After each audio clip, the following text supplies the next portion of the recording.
அஸ்ஸலாமு அலைக்கும் வரஹ்மத்துல்லாஹி வபரகாத்துஹு. வணக்கம் அன்பார்ந்த மாணவர்களே, நாம் சென்ற காணொலியில் வந்துட்டு தரம் 11 கைத்தொழில் புரட்சி சம்பந்தமான விடயங்களை மிகவும் அழகாக சுருக்கமாக நான் விளங்கப்படுத்துகிறேன். இன்றைய காணொலியில் வந்துட்டு இந்த கைத்தொழில் புரட்சி என்ற ஒரு அழகுல என்ன மாதிரியான தலைப்புகள் வருது சரிதானே. குறிப்பாக வந்து இந்த 7 தலைப்புகளையும் நீங்கள் சரியாக கற்குமேயானால் இம்முறை 2025ஆம் ஆண்டு ஓலவலுக்கு இந்த கைத்தொழில் புரட்சி என்ற பாடம் வருவதற்கான சாத்தியப்பாடுகள் கூடுதலாகவே இருக்கின்றன. அந்த அடிப்படையில் பார்த்தால் மாணவர்களே, இந்த கைத்தொழில் புரட்சி என்ற அழகை நாங்கள் கற்கின்ற பொழுது குறிப்பாக நாங்கள் பார்க்க வேண்டும், கைத்தொழில் புரட்சி என்றால் என்ன, கைத்தொழில் புரட்சி பரவிய நாடு, அதே மாதிரி ஐரோப்பிய நாடுகள், பிரித்தானியாவில் கைத்தொழில் புரட்சி பரவியமைக்கான காரணங்கள், கைத்தொழில் புரட்சி பரவிய முக்கியமான துறைகள், ஏனைய துறைகள், ஏனைய நாடுகளில் பரவியமைக்கான காரணங்கள், விளைவுகள், கடைசியாக கைத்தொழில் புரட்சி இலங்கையில் எப்படியான தாக்கங்களை உண்டு பண்ணியது. நீங்கள் பார்த்தால் உங்களுக்கு விளங்கும், இந்த பிரதானமான 7 அலகுகளையும் வைத்துத்தான் உங்களுக்கான கேள்விகள் வந்துட்டு தொடுக்கப்படுகின்றன. அந்த அடிப்படையில உங்களுக்கு தெரியும், கைத்தொழில் புரட்சி என்பது கையால் செய்யப்பட்ட பொருட்கள் இயந்திர மயமாக்கப்படுவதுதான் நாங்கள் சுருக்கமாக கைத்தொழில் புரட்சி நாங்கள் பார்த்தோம். இந்த கைத்தொழில் புரட்சி பரவுவது ஐரோப்பா கண்டத்துல பிரித்தானியா நாட்டில் தான் முதலாக பரவுது.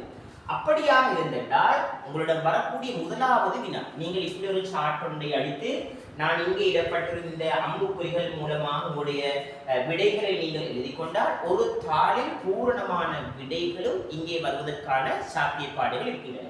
எனவே தான் அன்பார்ந்த மாணவர்களே, முதலாவதாக நீங்கள் பார்த்தால் உங்களுக்கு விளங்கும், கைத்தொழில் புரட்சி பரவிய ஐரோப்பிய நாடுகள் 3 குறிப்பிடுகிறது. குறிப்பாக உங்களுக்கு தெரியும், கைத்தொழில் புரட்சி வந்துட்டு பிரித்தானியா நாட்டில் பரவுது.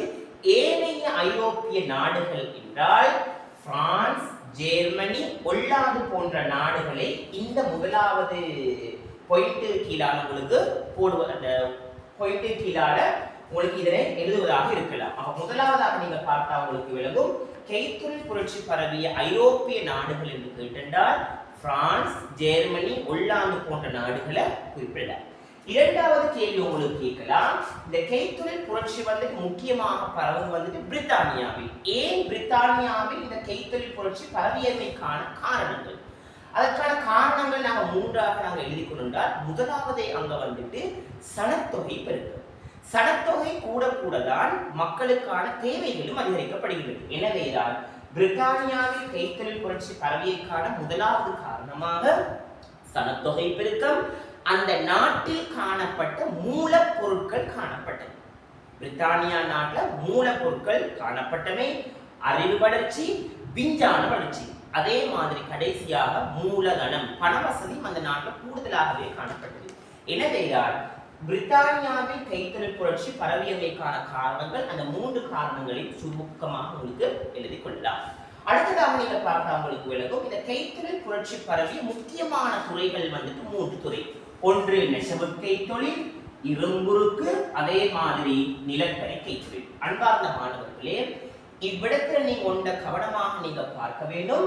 முக்கியமாக நெசவு கைத்தொழில் என்ன மாதிரியான கண்டுபிடிப்புகள், இரும்புருக்கு கைத்தொழில் என்ன மாதிரியான கண்டுபிடிப்புகள், நிலக்கரி கைத்தொழில் என்ன மாதிரியான கண்டுபிடிப்புகள் என்பதை நீங்க வடிவாக ஒரு சார்ட்ல நீங்க எழுதி கொண்டிருக்கீங்க என்றால் அந்த துறைகளை உங்களுக்கு வடிவாக விளங்கிக் கொள்ளலாம்.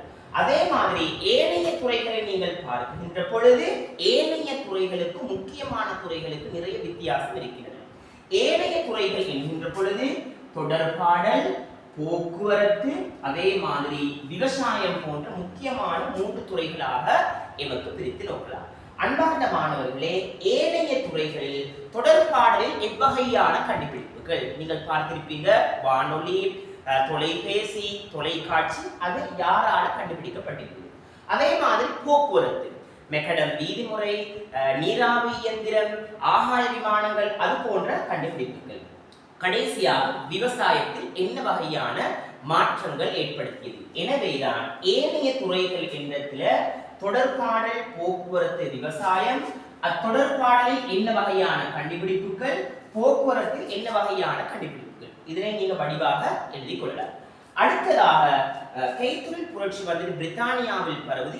ஏனைய நாடுகளிலும் கைத்தொழில் புரட்சி பரவியமைக்கான காரணங்கள் மூன்று. அப்ப ஏனைய நாடுகளில் கைத்தொழில் புரட்சி பரவியமைக்கான முக்கியமான காரணமும் ஏனைய நாடுகள்ல வளர்ச்சி அடைந்த சனத்தொகை பெருக்கம், ஜெர்மனியில காணப்பட்ட நிலக்கரி காணப்படுது, அதே மாதிரி போக்குவரத்து துறையில் ஏற்பட்ட ஒரு விதமான ஒரு வளர்ச்சி. எனவேதான் அந்த மூன்று காரணங்களையும் ஏனைய நாடுகளில் பரவியமைக்கான காரணங்களாக குறிப்பிட்டார். அதே மாதிரி கடைசியாக வரக்கூடிய இந்த 2 வினாக்களும் முக்கியமான 2 வினாக்கள். கைத்தொழில் புரட்சி முக்கியமாக பாரிய விளைவுகளை ஏற்படுத்தி இருக்கிறது. குறிப்பாக 3 சந்தர்ப்பங்கள் பாரிய விளைவுகள். முதலாவதாக பொருளாதாரம், அரசியல், சமூகம். இந்த 3 துறைகளில் ஏற்படுத்திய மாற்றங்கள். அப்ப உங்களுக்கு ஒரு கேள்வி ஒன்று கேட்கலாம். கைத்தொழில் புரட்சியானது பொருளாதார துறையில் ஏற்படுத்திய மாற்றங்களை குறிப்பிடுக. என்ன பொருளாதாரத்தில் ஏற்படுத்திய மாற்றம்? பணப்புழக்கம், வங்கி அறிமுகம், ஏற்றுமதி இறக்குமதி பொருளாதாரம், பல்தேசிய கம்பெனிகளின் தாக்கம் போன்ற விடயங்களை இந்த கீழான 2 பாயிண்ட்களை உங்களுக்கு குறிப்பிட முடியும். அடுத்ததாக சமூகம். சமூகத்தில் ஏற்படுத்திய மாற்றம்.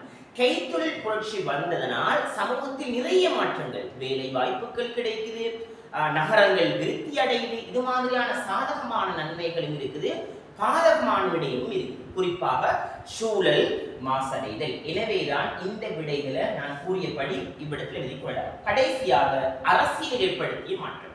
இந்த அரசியல நிறைய கொள்கை வாதங்கள் உலகத்துல தோற்றம் பெறுது.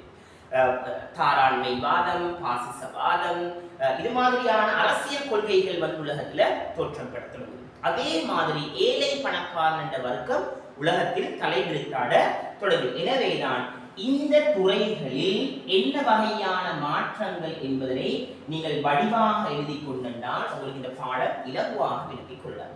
கடைசியாக இந்த பாடத்தில் வரக்கூடிய முக்கியமான ஒரு வினா தான் கைத்தொழில் புரட்சியானது இலங்கையில் எவ்வாறான மாற்றங்களை ஏற்படுத்தியது.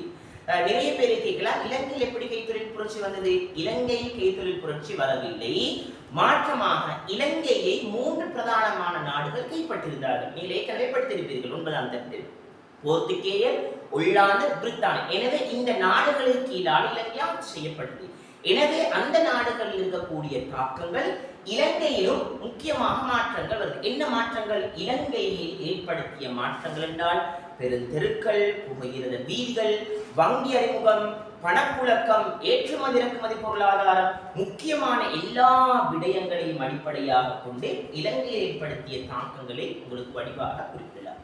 எனவேதான் அன்பார்ந்த மாணவர்களே, நான் குறிப்பிட்டபடி இந்த 7 விடயங்களையும் நீங்கள் சரியாக குறித்துக் கொண்டால் உங்களுக்கு இந்த பாடம் இலகுவாக விளங்குவதற்கான சந்தர்ப்பம் இருக்குது. எனவேதான் இது மாதிரியான ஒரு சார்ட் ஒன்றை நீங்கள் எழுதி முக்கியமான குறிப்புகள் நீங்கள் எழுதி கொண்டால் இந்த பாடம் வடிவாக இலகுவாக விளங்குவதற்கான சந்தர்ப்பம் இருக்குது. எனவேதான் மாணவர்களே, மிகவுமே நேரம் எடுக்காமல் குறிப்பாக ஒரு 10-11 நிமிடங்கள் இந்த பாடத்தை நான் சுருக்கமாக உங்களுக்கு விளங்கப்படுத்தியிருக்கிறேன்.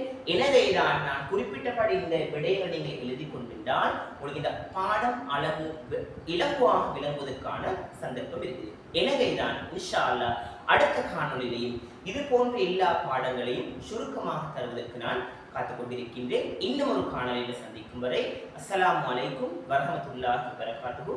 நன்றி, வணக்கம்.